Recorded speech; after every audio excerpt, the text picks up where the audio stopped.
Nova jornada de mobilitzacions dels treballadors de Roc. Amb més d'un centenar de treballadors s'han manifestat per rebutjar l'expedient de regulació que va presentar la companyia a finals del mes de juliol. No a los despidos! Els treballadors van sortir de la porta de la fàbrica i van enfilar l'avinguda de la Generalitat.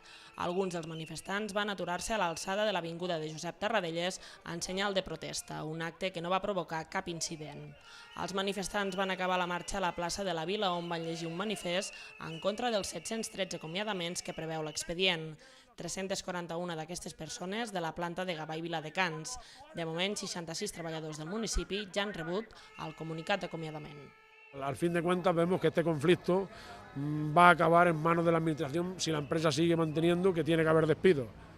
Y si tiene que haber despido, una cosa que tenemos clara los tres sindicatos es que si hay un solo trabajador que no se quiera ir y se vea obligado a irse por el despido, no vamos a firmar el ERE. Nosotros los sindicatos le pedimos, y en eso estamos de acuerdo los tres sindicatos, haga un plan industrial, que haga prejubilaciones, pero prejubilaciones dignas, que haga ponga una oferta para el que se quiera ir, pero una oferta también digna.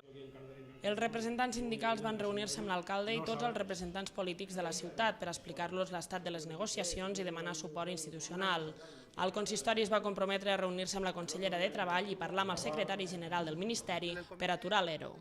Nosaltres pensem que l'esforç que hem de fer és, per una part, el manteniment dels llocs de treball i, per altra, la negociació d'aquest pla industrial que faci que aquesta fàbrica sigui el buc insígnia de la companyia arreu del món i que faci com totes les multinacionals, que és defensar sobretot el lloc d'origen. Amb l'objectiu d'establir accions conjuntes per aturar l'ERO, l'alcalde de Viladecans es reunirà la propera setmana amb els alcaldes dels altres municipis amb factories afectades. Per la seva banda, els treballadors han anunciat que continuaran les mobilitzacions.